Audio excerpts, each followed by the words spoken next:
My top three would have to be, say, Jay-Z. Yup, that's my number one. Keep going, keep pushing. I'm on my mission. Gotta do what's right now, and this just how I'm feeling. Keep going, keep pushing. I'm on my mission. Gotta do what's right now, and this just how I'm feeling. Keep going, keep going. You got it, babe. Going, keep going. Yeah. Going, keep going. Yeah. Hey guys, welcome back to the Keep Going, Keep Pushing podcast. I am your host, Jade, and I am so excited for this next guest. He is a recording artist, a producer, repping Jersey and Philly. His credits include the NBA, 2K, BT, Foot Locker, Hulu, Philadelphia Eagles, and much more. Owner of Not For Ordinary Girls. I want to introduce you guys to Lester London. What's going on? How you doing? I'm good. I'm blessed. I'm so excited to have you here because I feel like you embody what it means to be a true artist. Thank you. And I want people to get to know who you are. So Okay. happy to have you here. So can you tell everybody how we met? How did I get to know Lester London? It was from the movie Picture Boy that I was scoring, and you were the lead, and came to the studio and did some voiceover work for the movie, and it was that. That was my first time actually doing something like that. Like I've never, I've done acting before, but I've never done like voiceovers. And it was just so cool to see like your whole setup, to see just how everything worked together. Yeah. I was like, yo, he know what he doing. Like he really is about this, and you could tell that you was really serious about your craft, and it was inspiring. I was like, okay, this is lit. So, It was fun. It was fun. It was Definitely a great time. Yeah. The way we get to know about a person is finding out what their alter ego or their rap name would be. What would be your rap name or your alter ego name when you were starting out? Well, it's funny because when I started as a kid, my rap name was Baby L, and that was because I'm a junior. I'm named after my dad, Okay. Lester Bridges Jr. So, I mean, me, my mom, and him, we just figured that it'd be a cool name, Baby L, for Baby me. L, dope. Yeah. So, yeah, and I was 10, 11 at the time, and I had this really soft baby face. So it's just like I always looked younger than what I was. But yeah, Baby L, I wouldn't have had it no different. Got you, Baby Yeah. L. Hey. So how did you get into music? Yeah, so I would have to say it was one day, the summer of 2001, me and my best friend, Story, we decided to like write raps on the same day. Like, you go in the house, write your rap. I go in the house, write my rap. We come back in an hour, and we'll see what we got. Yeah. And we came back, and we spit each other raps to each other. And I know right there that I wanted to write for sure.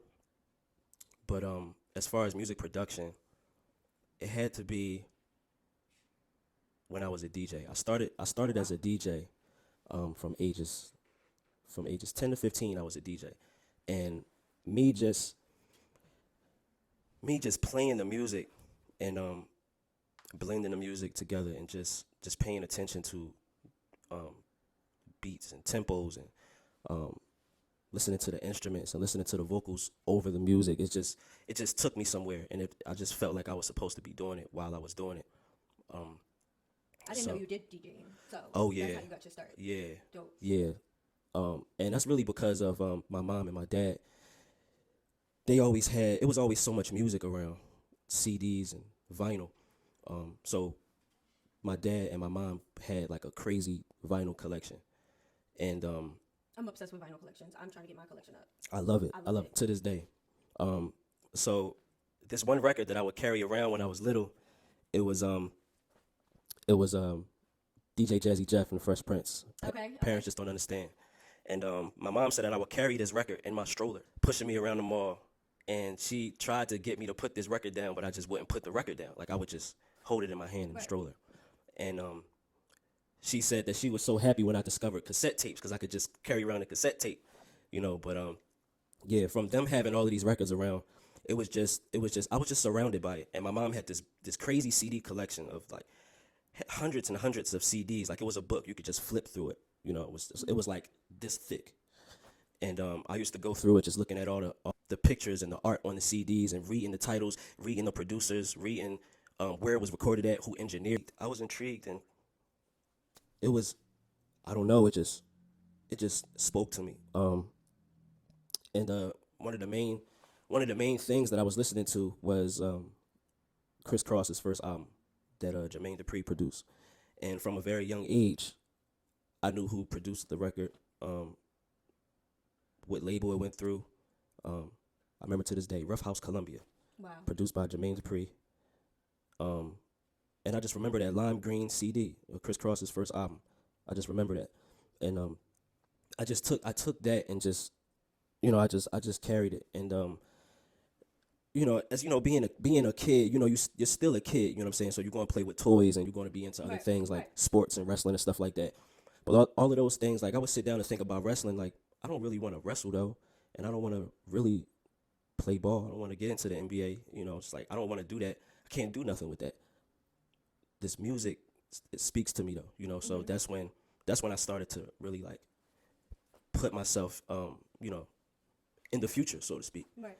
It's like I see myself doing this, and made a decision at 10 years old, like I would do this for the rest of my life, regardless. Right. So. And that's kind of how I am with dance. Like, I mean, dance was the way you are with music is the way I am with dance. Like, yeah. I started very young. I just came out the womb, like, just grooving, dancing. Like, yeah. it just became natural, and I just became so obsessed with choreographers, studying different dancers, studying just the industry at such a young age. And I think that's why I've become the artist and the dancer that I am now, because of just being like so hungry. Yeah. And it's definitely impacted where I am right now. So yeah, for sure. So you shared how you got into music, how you got your start. What was like in your teen years? What can you elaborate on what that moment was where it was like, I'm going to produce? So me and my friends on my block, we had a group. We had a group. It was named Team Armada. And I remember I was already like making beats at the time, recording my own songs and stuff like that. But my friends around me had all rapped, and if I wasn't making beats, we were going around the corner to get instrumental CDs. And a lot of the times we didn't have no money to go get those CDs from around the corner. It might have been like $5, $10, $15, depending on where you got it from. Right. But a lot of those times we didn't have money to get the CDs. We only had money for like chips or something like that. So I was already making music, and I said, why not just make the beats for everybody? And basically I didn't want to hoard my talent. You know what I'm saying? So I started making the beats for the group and started recording everybody. And it was about 6 of us, I think. And at times we couldn't go into the basement or into my room because it was just, my mom ain't want all them people in her house. You know what I'm saying? So a lot of the time I would take my equipment outside on the porch, and I would record everybody on the porch. I'll make the beat. I'll carry this heavy keyboard to the porch with my little machine that you record vocals on. And I tell everybody, come on my porch, and I make a beat. We write the raps to the beat, and I record everybody right there on the spot. Oh wow! So you was producing early. Yeah. So, and that's what made me realize, like, no, I really want to do this. Like, I'm really a producer at heart. And it made me realize just how much I love doing it. I could do it for hours and hours and hours, and like you said, I was obsessed. I was literally obsessed with making beats, listening to records, and it was like I would spend sickening amounts of time doing it, and that saying, there's no greatness without obsession. Yeah. I feel like that's ties into what we're definitely talking about. Well, in order to be that good, you have to be obsessed in order to get that craft down. To be really, really good at it, you got to spend time on it. Yep. A lot of people get tired of doing this, like, all right, I'm tired of doing this. Yep. And then later on to be upset that you're not in a certain place, but that's because you ain't spending enough time on it. That part. You got to keep going. Gotta keep going. You know what I'm saying? Exactly. But yeah. If you could choose between producing and actually recording, you're making your own music. Which one would you say is more your thing? Production, for sure. Production. Wow. Yeah. Okay. Definitely. I had a feeling you was gonna say that, but I just wanted. I still wanted to ask. Yeah, that's my thing right there. I'm happy to have both skills of being a recording artist and a music producer, because I know what I want out of myself as an artist. Right. Being a producer, so that allows me to pull certain things out of people when they're recording. I can produce you easily. Right. I would know what you need. You know what I mean? So I know what I require of myself. So excuse me. But yeah, production is definitely the thing. Is I can it don't matter. Like I can be sick as a dog, you know, with one limb. You know what I'm saying? I'm still gonna produce. Like that's my thing. That's your thing. For sure. That's the passion for sure. Got it. Yeah. That's what's up. And I see, like, I got to see your, like I said, I got to see your artistry when we worked on set, and just like how you scored the film and all of it. Just the nuances that goes behind it. It was just very, very inspiring. I was intrigued because like I said, I never experienced that before, and seeing the production side of it. So it was really, really cool. And that's when I was like, okay, you know what we doing. And that's crazy because now see that sort of thing right there, it's wild. So you really have to, you really got to say your affirmations and really like see yourself in certain positions and know where you want to go. Earlier that year, I had said to myself, I didn't even tell anybody for real. I said to myself, like, I want to do some scoring this year because I had never really done it. And then my friend Justin de Guzman told me about the movie and brought me to Courtney, and we just, we decided that I was going to do the music. Originally, I think Goose wanted me to like just help out a little bit with the music, but I told him like, no, like I want to do the music. You know what I'm saying? So you manifested that. Oh, yeah. You spoke it into the atmosphere. Because I didn't know where it was going to come from, but it's something that I wanted to do, and even still, I want to get more into it, and learn all the quirks and workings behind that type of production, scoring, because it's different levels and layers, you know what I'm saying? So I would love to get more into that. Yeah, but that was fun. That was something it was definitely a good vibe. Yeah, that was something I really, really wanted to do, and yeah, I was passionate about it, and I still am, for sure. Dope. Yeah. Dope. That's what's up. So, so we talked about your start, how you got into it. What's your favorite part of music?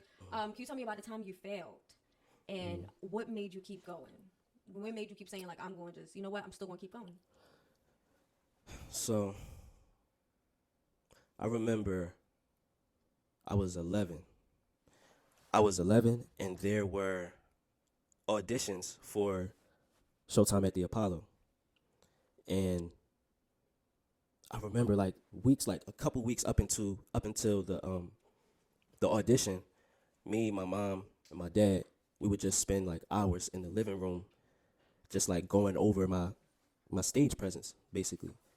My music, what songs I was going to do, because I had already had a little catalog of music to perform. So we picked, I think it was 2 songs, and we stayed in that living room for hours, a few times a week, maybe for about 2 weeks, and we just went over my show. So we get to the day of the show. I go up to perform. And at that time, we had like little movements that I would do, like with my songs and stuff. And I remember in the audition, it was like rounds, maybe like 2 rounds or something like that. So I went my first round, and I forgot some of the movements or whatever, but I didn't forget the raps. So I forgot some of the movements, and I felt real bad about that. So I did that performance, and I remember just being like, damn, I really missed that move. Like, we've been doing this for weeks. How I mess it up? But it was just nerves. But I'm sure. So the second round comes, and it's immaculate, and I in my heart I felt like, oh yeah, I definitely got this drawn, right? Like for sure. Like I had my outfit. My mom used to make my outfits. It was basketball jerseys, with my name on the back, and she used to sew them herself, and then get them pressed up, put my name on the back with my age on the jerseys.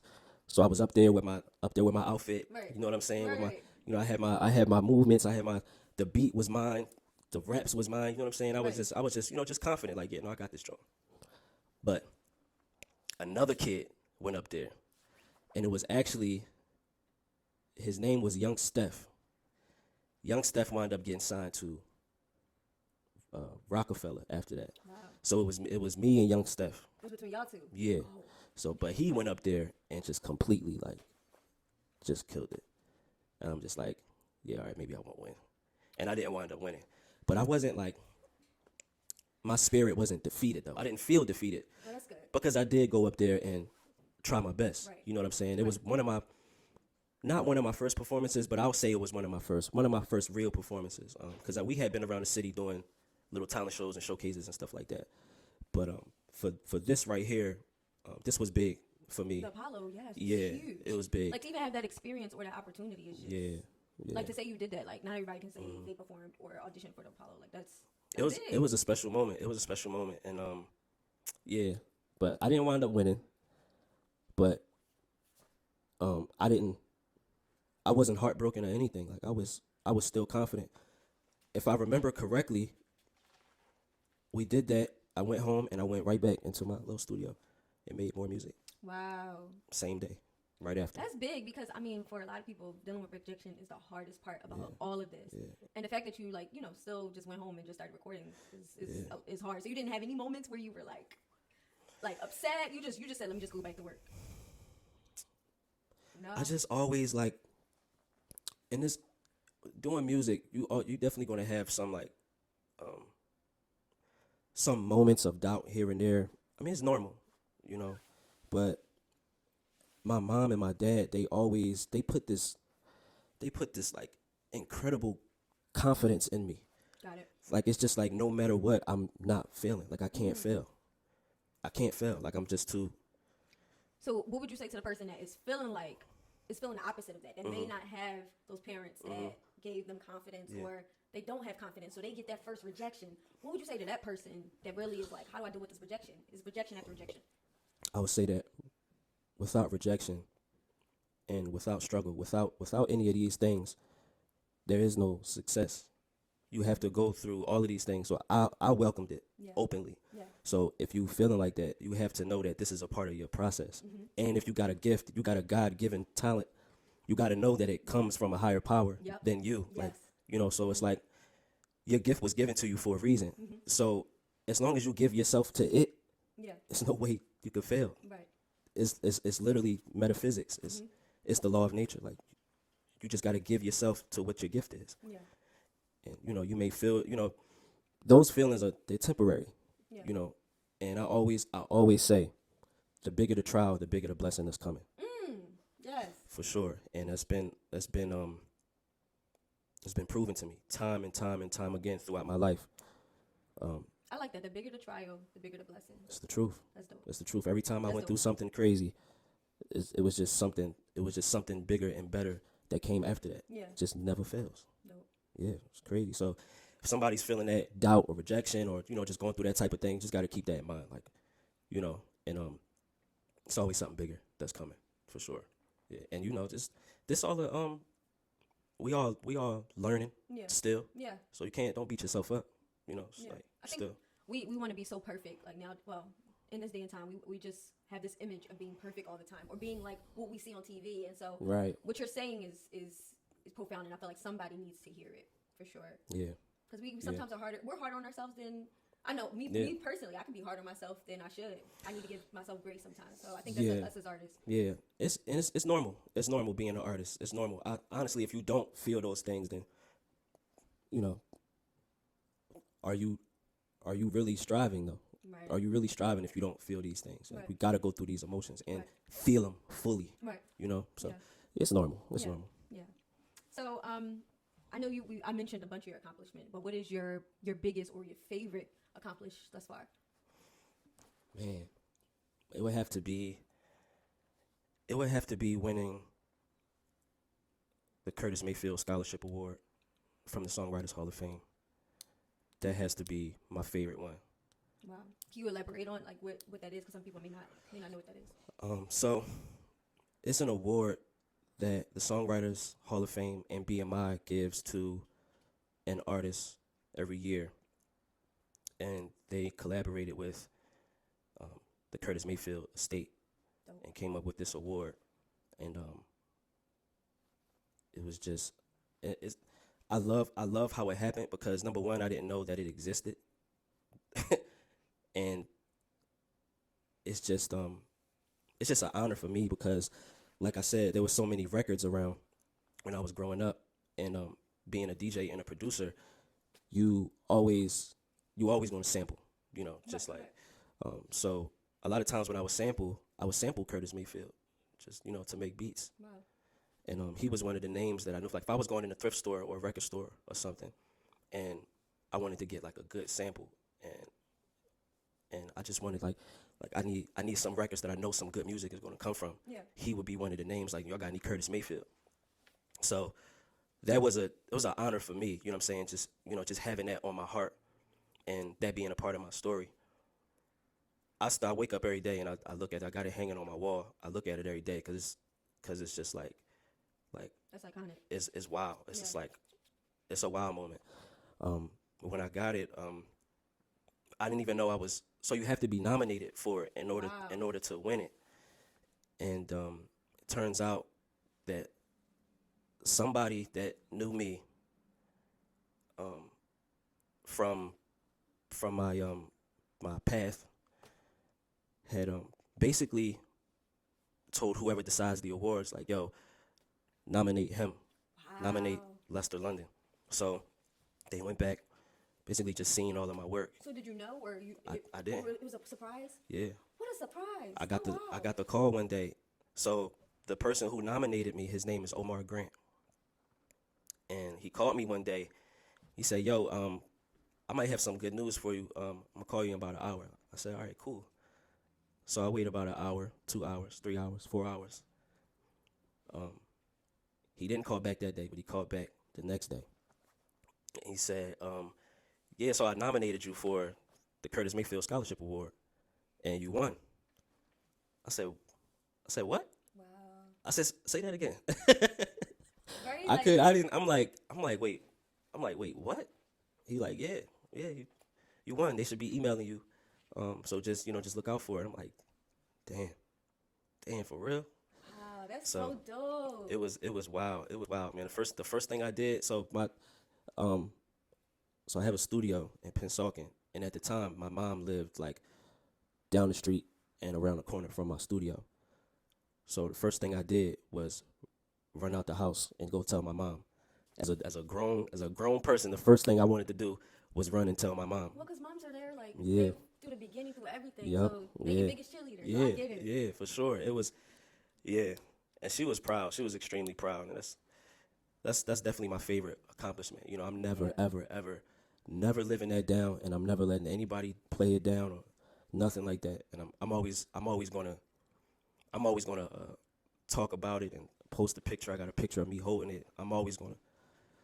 That's just like, an award of excellence. Yeah. So it's like, it feels crazy to this day. Yeah, Yeah. I mean that's amazing. I'm glad that you shared the story behind it. The fact that you were nominated, the fact that somebody nominated you and you had no idea. Like that's such an honor. Like I can only imagine how you felt in a moment. It So was- excited. It's like, as an artist, especially a musical artist, you just want somebody to appreciate you and see Yep. and see you. Yeah. When I won that award, like I really felt seen. Yeah. Like wow. Yeah. And it's crazy because it didn't take a crowd of people. Yeah. I don't know how many people decide that award, but it took one person to say nominate him. Wow. Just And one person. I felt really, really seen. And, just doing music for 23 years and then getting that was just like Right. that feeling. It's crazy. And it goes to show you, like, you never know who's watching. You Never never know know. who's watching. So you always just make sure you show up. You make sure you're present because you never know who is watching. You They might never not say know. it right away, but Right. you just keep going, literally. Okay, so before we close out, what is some advice that you would give to your younger self? I would say music is important, but spend more time with your dad. Wow. That's what I would say. Okay. Wow. Would you like to Yeah. elaborate on that? Yeah. I was always with my dad, but just up until the days that he passed, I was just so into what I was doing, and he was too. He was very much into what I was doing. He was my manager. And the day that he passed, we were actually supposed to have like some type of meeting with somebody from Tommy Boy Records. And that morning, he passed away. And the night before, he had took me to Walmart to get a rap book, and I had a mixtape. My first mixtape was 19. My first mixtape was almost done, and he wanted a copy. I said, I don't really want to burn it on the CD yet because it's not really done. I got to put a couple touches on it. He's like, all right, cool. And then I told him thank you. And that was the last time I seen him. Wow. But I know up until that point, he was just like working like crazy hours. And, I know he was working to, of course, like, support me and my sister, Yeah. but he was also funding like my career, getting like merchandise for my little label that I was starting and stuff like that. Wow. And I know that he was working extra just to make sure that I was good, Yeah. So I tell my younger self, spend more time with your dad, time that doesn't involve music though. Got it. Just like chill with him more. Yeah. So I would tell my younger self that. And to that on top of, man, I feel like I was telling myself it the whole time, just like basically just stay consistent. And just stay focused. And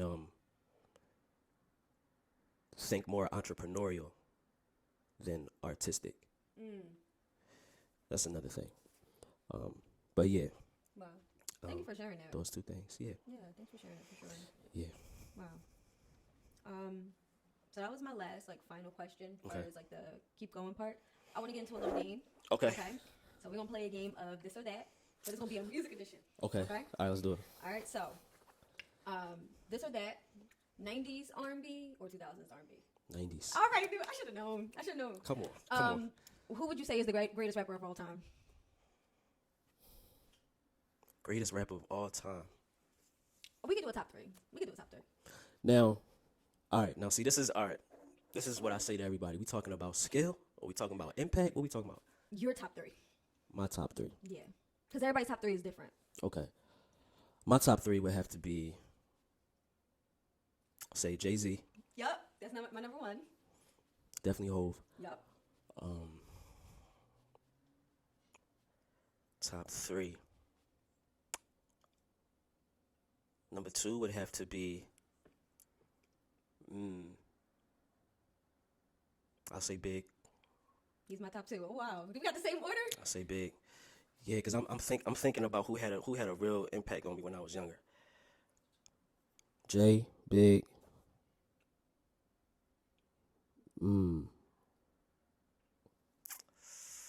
Ooh. I'll say my third one. What's your third J. one? Cole. J. Cole. I mean, he's newer, but Yeah, no, Cole is nice. He's have such an impact on me. Cole is necessary.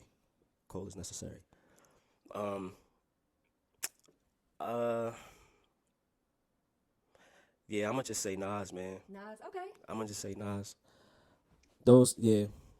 Those your top three. It's so many others that played a part.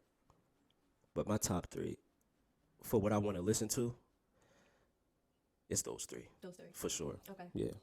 Got it. Yeah. Our first two are the same, but I would just Yeah. add J. Cole to the third. Word. Yeah. Yeah. Cole is Okay. necessary. Best album of all time. I have mine. I want to hear what yours is. Mine is Miseducation of Lauryn Hill. That's my number one album that is just... Greatest album of all time. Michael Jackson, Thriller. That's a great album. You know what's another good album? Confessions. That was my second. Usher. Confessions. That's a good album. Yeah. Damn, it's a lot of them though. It's a lot of them. I like B by Common. Okay. I like don't know that one. Finding Forever by Common. Okay. Um, All right, now you about to put me onto some comment stuff I need to go back and listen to. Yo, no, so those two were mostly produced by Kanye.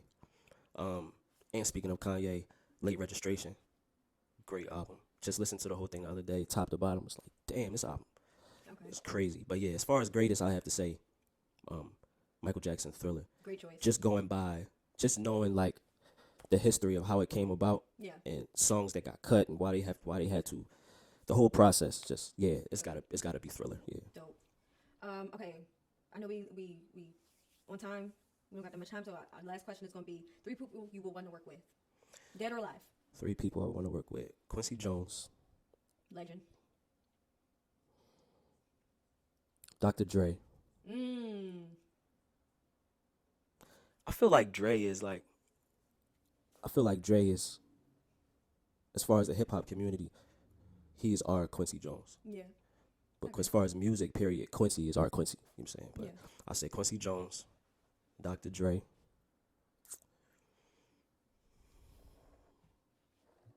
And this could be like production wise. This could be producers. This could be artists. This could just who would be who would you want on your team? Sade. I knew you was gonna say that. She is so iconic, man. She's so fire, man. Sade is fire. I don't know. Nobody has embodied her essence. Like Yeah, that no, 90s music. that's one of those Like, things you it's can't. amazing. She can't be duplicated. Like Yeah. her and her band. Yeah. I would love to just work with all of them. Just the music that they come up with is just. I would love another album from her. Yeah. You think we're gonna get it? I don't know, man. She's so reclusive. It's Yeah. like I don't know. But I'm hearing rumors of another tour, but I don't know. But I would love to work with Sade. If she does another album, I'm with all of my might, I'm gonna try my best to get something on there. Period. For sure. I need And to. we praying that you manifest that. 'Cause I know how much of a fan you are. I need that for my soul. I need that. That would be such a dope. You know how dope that would be? Like, What? the That- sounds together. Oh my So God. I'm hoping that I'm like rooting for you, like that you manifest that for sure. Like that needs to happen ASAP. Thank you. Yeah, I'm gonna put that on my whiteboard. Look Right. at that every day. Yep. Yeah, Yeah. I need that Yeah. for sure. Well, thank you so much for being here. Thank and you. Talking to us. Yeah, it's been great. I feel like I got to know you on a deeper level. So I'm just happy to have you. So again, thank you guys for watching. Keep going, keep pushing, and we will see you in the next one. Peace. What's up, y'all? It's Lester London, and you watching the Keep Going, Keep Pushing podcast. Make sure you follow me on Instagram. I am Lester London, not for ordinary girls. Follow my YouTube, Google Lester London, all that.